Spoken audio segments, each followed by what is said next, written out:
Harold Buck had seen plenty of strange things in his days riding the western frontier, but nothing quite compared to the sight before him now.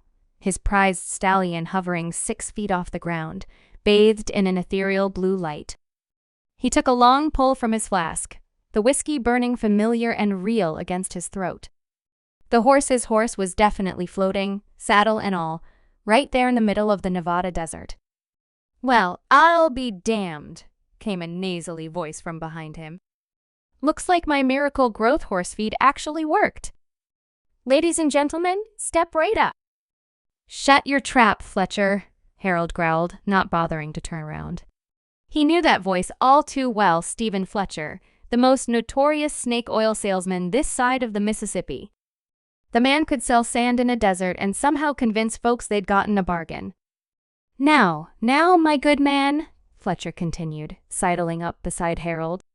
His gaudy purple vest sparkled with brass buttons, and his usual wide grin was frozen in an unusual expression of genuine surprise. "I admit this might be a touch more miraculous than even I anticipated." The floating horse whinnied, but the sound came out wrong, like someone trying to imitate a horse after only reading about one in books. That's when Harold noticed his horse was still tied up at the hitching post 20 yards back. The horse in front of them shimmered, its form becoming translucent.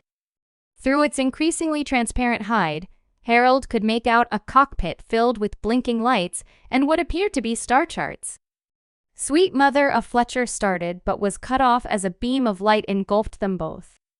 Harold's last coherent thought before the world dissolved around them was that he should have listened to his mama when she told him to stay in Missouri and become a banker. When the light faded, they found themselves in a vast chamber that looked like a stable designed by someone who'd only heard stories about stables. The walls were curved and organic, with pulsing veins of blue light running through them. Instead of hay, the floor was covered in what appeared to be softly glowing moss. Standing before them was a being that, at first glance, looked like a horse. But its coat was iridescent, shifting colors like oil on water. It stood upright on its hind legs, and where its front hooves should have been, it had disturbingly delicate, finger-like appendages. "Greetings, humans," it said in perfect English, though its mouth didn't move. The voice seemed to materialize directly in their heads. "I am Commander Shadowmane of the Equine Liberation Front. We have been watching your world, and you two have been chosen." Fletcher, never one to miss an opportunity, stepped forward with his hands spread wide. "Chosen, you say? Well, as it happens, I have this wonderful new product line of intergalactic horse liniment that—" Harold yanked him back by his collar. "Chosen for what exactly?" he asked, his hand instinctively resting on the grip of his Colt revolver. Commander Shadowmane's ears flicked forward, a gesture that somehow conveyed both amusement and gravity.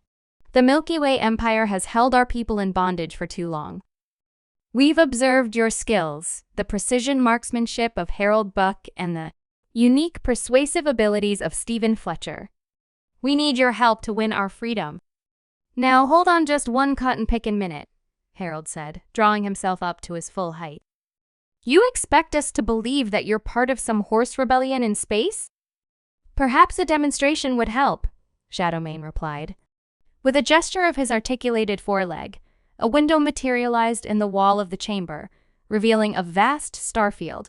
Floating among the stars was what appeared to be a massive mechanical horse, complete with solar sail mains and weapon arrays along its flanks. Fletcher let out a low whistle. "Well, partner," he said, clapping Harold on the shoulder, "I reckon this beats selling Miracle Hair Tonic in Dodge City." Harold took another long pull from his flask, hoping the whiskey might make the situation make more sense. It didn't. But as he stared out at the star-filled expanse, a small smile crept across his weathered face. "I suppose it does at that, Fletcher. I suppose it does at that." The creature that called itself Shadowmane stepped forward, its hooves clicking against the luminescent floor. "So, gentlemen, are you ready to help us fight for freedom across the stars?" Harold and Fletcher exchanged a look, the kind of look that passes between two men who know they're about to do something either incredibly brave or phenomenally stupid, possibly both. "One condition," Harold said, holding up his flask. "You got any space whiskey aboard this ship of yours?" As it turned out, there was something about humans that made them uniquely, absurdly suited for space combat. Something no one, least of all Harold and Fletcher, could have predicted. "You mean to tell me," Commander Shadowmane said, his ethereal mane bristling with confusion, "that you hit all 17 quantum shield generators with that primitive chemical propulsion weapon?" Harold blew the smoke from his revolver, a gesture that made absolutely no sense in the vacuum of space, but felt right nonetheless. Sir, whatever you prefer back in Deadwood, we call that Tuesday." They floated in their stolen escape pod, surrounded by the debris of what had been the Milky Way Empire's most advanced patrol vessel. The ship's fatal flaw, as it turned out, was that its designers had never considered the possibility of someone just shooting it with regular bullets. "It defies all known physics," Lieutenant Starhooves exclaimed, checking the readings on her neural interface. "Those projectiles should have been stopped by our enemy's force fields. They're not even energy weapons." Fletcher, who had somehow managed to maintain his showman's posture even in zero gravity, adjusted his bow tie. "Well, you see, that's where you're mistaken, my equine friends. These aren't just any bullets, they're genuine Earth bullets, guaranteed to pierce the veil of space-time itself or your money back." He paused. "Speaking of which, I don't suppose any of you fine folks would be interested in purchasing some of my patented space-piercing ammunition? Only 50 credits a box." "Fletcher," Harold warned, though he couldn't help but grin. In the 3 days since they'd been abducted, Fletcher had already sold half the ship's crew on various miracle products, including something he called anti-gravity horseshoes, which were, as far as Harold could tell, regular horseshoes painted blue. But the strangest part wasn't Harold's impossible marksmanship or Fletcher's inexplicably effective snake oil. It was the discovery that human beings were, for reasons that baffled the galaxy's finest minds, completely immune to most advanced alien technology. Force fields? They just sort of fizzled out when a human walked through them. AI targeting systems? They couldn't seem to track humans at all, as if their brains were running on some completely foreign operating system. Even the Empire's dreaded mind control rays just gave Harold a slight hangover. Nothing a sip of whiskey couldn't cure. "I think I figured it out," Fletcher announced to the gathered crew of horse aliens. "You all advanced too fast. Went straight from regular horses to space horses. But us humans? We had to figure everything out the hard way. That's why my special batch of human essence tonics is going to revolutionize your entire resistance movement." "Fletcher," Shadowmane interrupted, "are you trying to sell us human bathwater?" "Well, I prefer to call essence of terra firma, but—" He was cut off by the ship's alarm. 3 Imperial dreadnoughts had just warped into view, each one bristling with enough firepower to level a small moon. "Well," Harold said, checking his revolver had 6 fresh rounds, "reckon we ought to show these fancy space folks how we handle business back in Nevada." Fletcher pulled a bottle of suspicious-looking liquid from his vest. "And I just happened to brew up a batch of my famous Imperial ship melting tonic." He paused. "Though between you and me, it's mostly just hot sauce and whiskey." Commander Shadowmane watched in a mixture of horror and fascination as the 2 humans prepared to take on 3 of the most advanced warships in the galaxy with nothing but 6 bullets and some spicy whiskey. "Perhaps," the commander mused to Lieutenant Starhooves, "we should have invaded Earth when we had the chance." "Probably for the best that we didn't, sir," Starhooves replied, watching Fletcher somehow manage to sell a bottle of genuine Earth air to one of the engineering crew. "I have a feeling it wouldn't have gone well." The dreadnoughts opened fire, their advanced energy weapons completely failing to lock onto the small escape pod containing 2 thoroughly unfazed humans.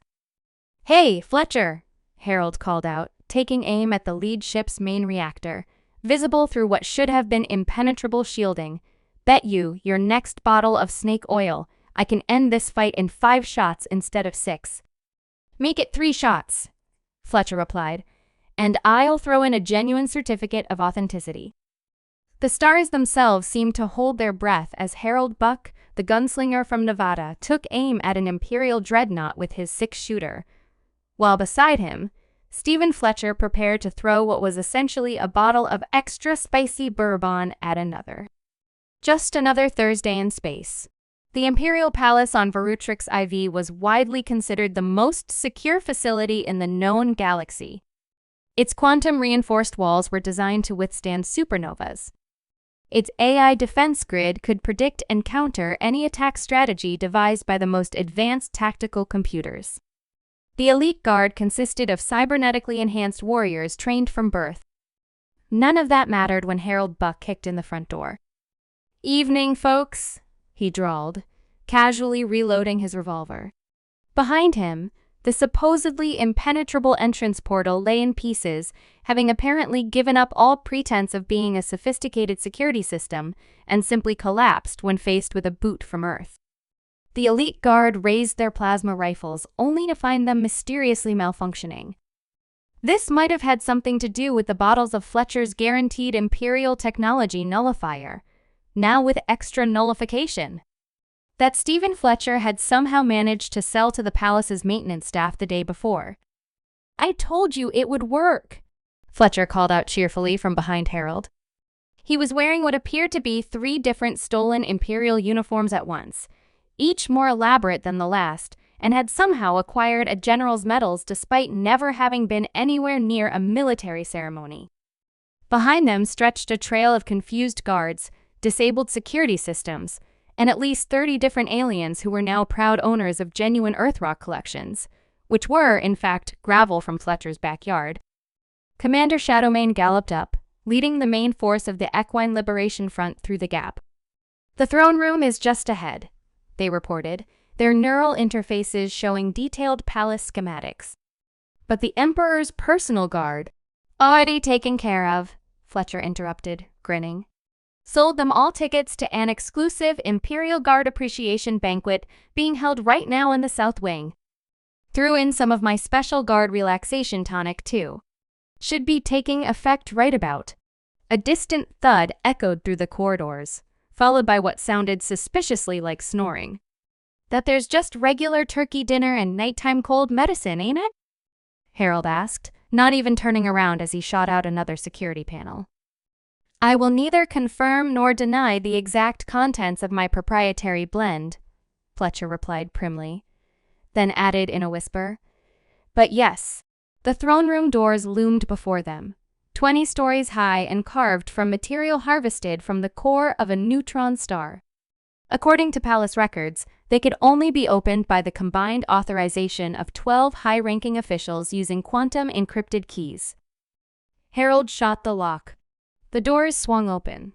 The Emperor of the Milky Way sat upon a throne that floated in a perpetual quantum state, simultaneously existing in all possible configurations of royal grandeur. The effect was somewhat diminished by the fact that the Emperor was, like all the highest-ranking Imperial officials, a horse alien wearing what appeared to be a comically oversized crown. "So," the Emperor's voice boomed through neural channels, "the primitive humans dare to—" "Now hold on just 1 minute," Fletcher interrupted, stepping forward with his best salesman's smile. "Before we get to all the shooting and overthrowing, I'd like to make your Majesty aware of an incredible opportunity. How would you feel about a timeshare in the Horsehead Nebula?" The Emperor blinked all 4 of his eyes. "What?" "Think about it. Prime real estate, fantastic views, and I'm offering a special discount to deposed tyrants. If you sign up today, I'll even throw in a complimentary bottle of my famous Fletcher's Fallen Fortress furniture polish." Harold used the confusion to line up his shot. "Fletcher, you trying to sell real estate to the fellow we're here to overthrow?" "Why not? Way I figure, he's about to have a lot of free time on his hooves. Might as well help him plan for retirement." The Emperor's guards finally overcame their confusion and charged. What followed was perhaps the strangest battle in galactic history. Harold Buck, armed with nothing but an old 6-shooter and a flask of whiskey, outmaneuvering energy weapons and quantum attacks like they were child's toys. Fletcher, somehow selling bottles of genuine Imperial Guard repellent to the Imperial Guards even as they were trying to arrest him. And the Equine Liberation Front, their neural networks finally freed from Imperial control, fighting with the coordination and grace that had made their species legendary. The battle ended not with some grand explosion or epic final confrontation, but with Harold Buck putting his boots up on the quantum throne, causing it to settle into a single state for the first time in centuries, and Fletcher selling the Emperor a voluntary abdication package that included, among other things, a timeshare in the Horsehead Nebula, 6 bottles of various tonics, and what he claimed was the deed to Earth's moon. "You know that deed's fake, right?" Harold asked later as they watched the Liberation Forces coordinate the peaceful transition of power. "Course it is," Fletcher replied cheerfully. "That's why I threw in the timeshare. That part's real. Bought it off a Betelgeusian trader last week for 3 bottles of Fletcher's fantastic follicular fertilizer." He paused. "Though between you and me, that was just water I'd left in the sun for a spell." Commander Shadowmane approached them, now wearing the much simpler badges of the newly formed Galactic Council. "Heroes of Earth," they began, "you have done the impossible. The Empire is dissolved, replaced by a democratic federation of free worlds. How can we ever repay you?" Harold took a thoughtful sip from his flask. "Well, I reckon I'd like to get back to Earth. Got a herd needs tending." "Of course," Shadowmane nodded. "And you, Fletcher?" Fletcher's grin widened. "Well, funny you should ask. I've been working on this new product line of genuine space horse hair growth formula. We'll send you both home," Shadowmane said quickly, "with our eternal gratitude. And perhaps a small gift."